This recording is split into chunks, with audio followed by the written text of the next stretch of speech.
Om Swastiastu. Kali ini saya akan memberikan presentasi yang berjudul Kebutuhan Telekomunikasi dalam Jaringan. Sebelum itu, izinkan kami untuk memperkenalkan diri terlebih dahulu. Dan saya sendiri bernama Ika Dekresna Dwi Putra, absen 10. Perkenalkan, nama saya Iksan Ramadan, nomor absen 20. Perkenalkan, nama saya Ketut Sugiyarti Mayura, absen 12. Perkenalkan, nama saya Alfian Maulana Mansur, absen 3. Perkenalkan, nama saya Putu Christian Juan Yakin Ovelmone, absen 35 dari kelas 11 TKJ 1. Perkenalkan, nama saya Iwayan Wirenata, nomor absen 19. Perkenalkan, nama saya Igedioka Agustawan Giri, absen 6. A. Analisis dan peninjauan jaringan. 1. Internet. Internet atau Interconnected Network adalah sistem jaringan komputer yang terhubung secara global dengan menggunakan paket protokol internet yang bernama TCP atau IP untuk menghubungkan perangkat di seluruh dunia. Cara menghubungkan rangkaian dengan kaidah ini itu disebut internet networking. Kebutuhan internet masyarakat. Mungkin dulu internet merupakan suatu pelengkap atau hiburan semata. Tetapi sekarang, kedudukan internet telah berubah, yaitu telah menjadi sebuah kebutuhan pokok bagi setiap orang, baik di kota-kota besar maupun ke pelosok daerah terpencil. Semuanya sudah hampir mengenal internet dan menggunakan internet untuk keperluan. Semisal, seorang ibu rumah tangga yang dengan mudahnya bisa menggunakan internet untuk mencari resep makanan. Dampak positif internet. Yang pertama, internet sebagai media komunikasi. Fungsi ini merupakan fungsi internet yang banyak digunakan. Setiap pengguna internet dapat berkomunikasi dengan pengguna lainnya dari seluruh dunia. Yang kedua, media mencari informasi. Perkembangan internet yang pesat menjadikan internet sebagai salah satu sumber informasi yang penting dan akurat. Yang ketiga, media pertukaran data. Dengan menggunakan email, newsgroup, FTP, dan www atau World Wide Web, pengguna di seluruh dunia dapat saling bertukar informasi. Yang pertama, ada penipu. Internet tidak luput dari serangan penipu. Cara terbaik untuk menghindari penipu di internet adalah dengan tidak menyebarkan atau memberikan informasi pribadi kepada penyedia informasi. Yang kedua, ada mengurangi sifat sosial. Hal ini membuat orang cenderung lebih suka berteman kepada teman yang ada di internet daripada di dunia nyata. Yang ketiga, kecanduan. Hal ini yang membuat orang kecanduan terhadap internet, terutama yang menyangkut perihal permainan, pornografi, dan hal yang menghabiskan uang. Telepon merupakan alat komunikasi yang digunakan untuk mengirimkan pesan suara, terutama pesan yang berbentuk percakapan. Kebanyakan telepon beroperasi dengan transmisi sinyal listrik dalam jaringan telepon, yang dimana dapat memungkinkan pengguna untuk berkomunikasi dengan pengguna lainnya.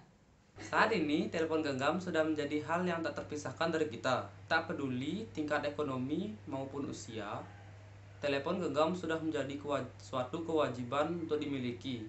Telepon genggam adalah media telekomunikasi dua arah yang bisa menyampaikan dan menerima informasi secara bersamaan. Selain ukurannya yang kecil, telepon genggam juga memiliki banyak model yang bisa dipilih sesuai dengan style pengguna. Dampak positif ponsel pertama adalah penggunaan ponsel meningkatkan konektivitas, baik jarak dekat maupun jauh, dan mengurangi jumlah waktu di mana kita tidak bisa berkomunikasi dengan orang lain. 2. Dunia kerja dan bisnis. Selain mempengaruhi komunikasi pribadi kita, dampak positif ponsel sebagai kebutuhan primer juga telah mempengaruhi cara berbisnis. 3. Jenis komunikasi. Dampak positif ponsel yang ketiga adalah memungkinkan seseorang untuk berkomunikasi dalam berbagai cara, termasuk panggilan, pesan teks, dan email. Dampak negatif telepon seluler. 1. Kepribadian anak. Dampak negatif penggunaan ponsel yang paling mencolok pada anak adalah perubahan tingkah laku. Terlalu sering menggunakan aplikasi dengan fitur yang menarik, itu membuat anak-anak tidak terlalu peka terhadap lingkungan. 2. Kesehatan. Dampak negatif penggunaan ponsel bagi kesehatan tertuju pada pola tidur seseorang ketika seorang anak menggunakan telepon dan GSM secara berlebihan akan mengakibatkan kesulitan tidur di saat malam hari. Yang ketiga, ada kemalasan. Dengan ponsel, masyarakat kini lebih cenderung menjadi masyarakat yang malas. Karena hanya dengan ponsel dapat melakukan berbagai aktivitas komunikasi Sehingga proses interaksi secara langsung atau tatap muka dengan orang lain itu jarang dilakukan. B. Analisis kebutuhan sumber daya dalam telekomunikasi. Sumber daya dalam komunikasi menjadi titik berat atau pusat perhatian bagi setiap orang yang menggunakan telekomunikasi tersebut, baik itu klien ataupun pemakai, maupun administrator jaringan telekomunikasi tersebut. Dalam menganalisis sumber daya komunikasi, ada beberapa faktor acuan untuk dipertimbangkan setiap administrator, yaitu yang pertama, kebutuhan pemakaian atau klien. Yang kedua, jumlah pengguna rata-rata. Yang ketiga, kecepatan transfer.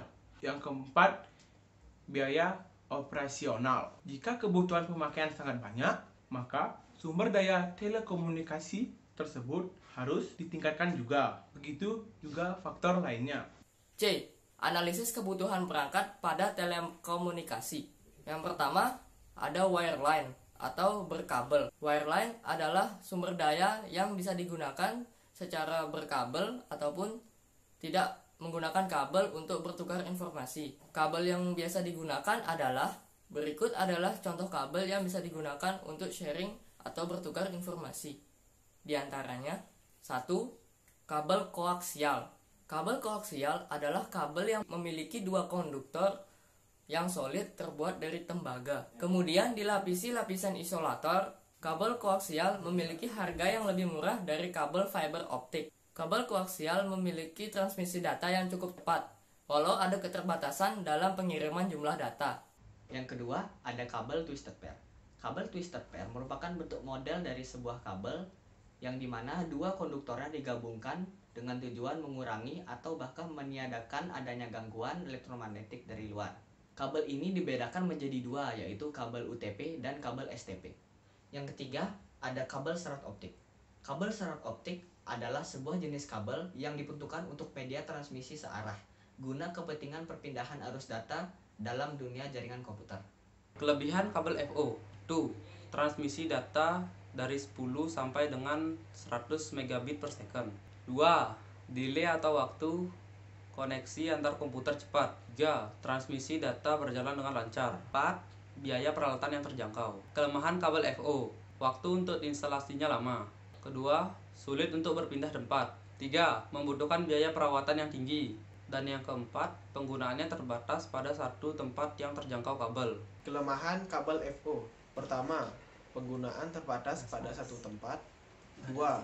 Waktu instalasi lama. 3. Membutuhkan lokasi jaringan yang permanen. 4.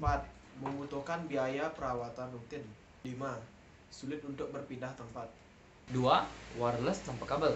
Wireless adalah jaringan yang menghubungkan komputer dengan komputer lain atau dengan internet tanpa menggunakan kabel. Itu dapat diganti dengan menggunakan 1. Gelombang radio, 2. Gelombang mikro, 3. Bluetooth, 4. Sinar inframerah.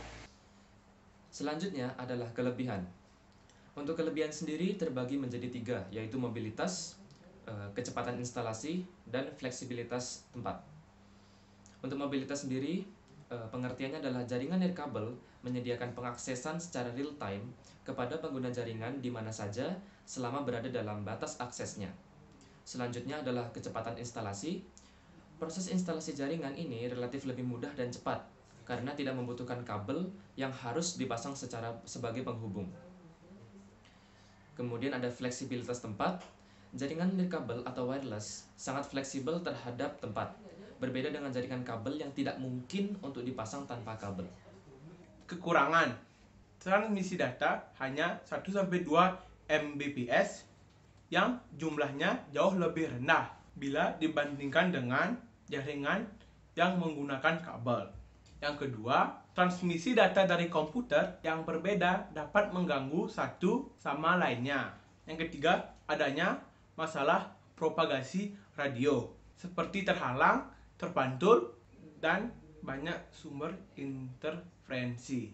Yang keempat, kapasitas jaringan memiliki keterbatasan yang disebabkan spektrumnya tidak besar atau pita frekuensinya tidak dapat diperlebar. Yang kelima, sinyalnya terputus-putus yang disebabkan oleh adanya benda yang menghalangi sinyal. 3. Jaringan dengan modem. Modem merupakan perangkat keras yang menghubungkan local area network kepada jaringan. Modem mengubah dua arah jaringan yang awalnya menggunakan sinyal digital menjadi sinyal analog ataupun sebaliknya. Sinyal digital dikirimkan ke komputer dan komputer mengubahnya menjadi sinyal analog. Jenis-jenis modem pada jaringan internet. Yang pertama, ada modem internal. Modem internal merupakan sebuah kartu yang dipasangkan pada slot motherboard. Keunggulan modem ini adalah pemasangannya mudah dan harganya relatif lebih murah. Yang kedua, ada modem eksternal. Modem eksternal adalah sebuah modem yang dipasang di luar komputer. Biasanya modem ini dipasang di slot USB. Yang ketiga, modem yang menggunakan media kabel. Modem yang menggunakan media kabel yaitu sebuah modem yang menggunakan kabel sebagai media perantaranya. Seperti contoh, TV kabel atau jaringan telepon. 4. Komunikasi dengan satelit. Komunikasi tanpa kabel yang menggunakan satelit sebagai pemancar, penerima, dan penguat. Sistem komunikasi ini menggunakan gelombang untuk mentransfer datanya. Contohnya, 1. Antena adalah bagian vital dari suatu pemancar atau penerima yang berfungsi untuk menyalurkan sinyal radio ke udara. Televisi dan radio, alat penyampaian informasi yang menggunakan gelombang sebagai pengantar sinyal suara atau gambar.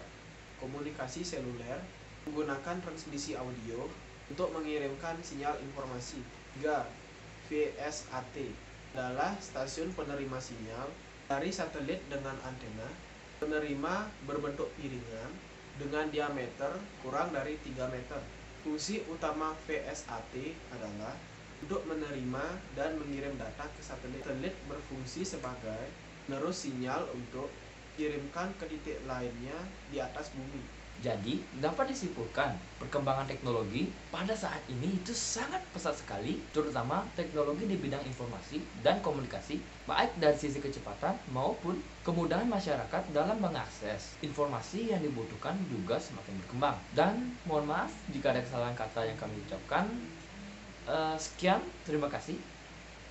Om Santi Santi Santi Om.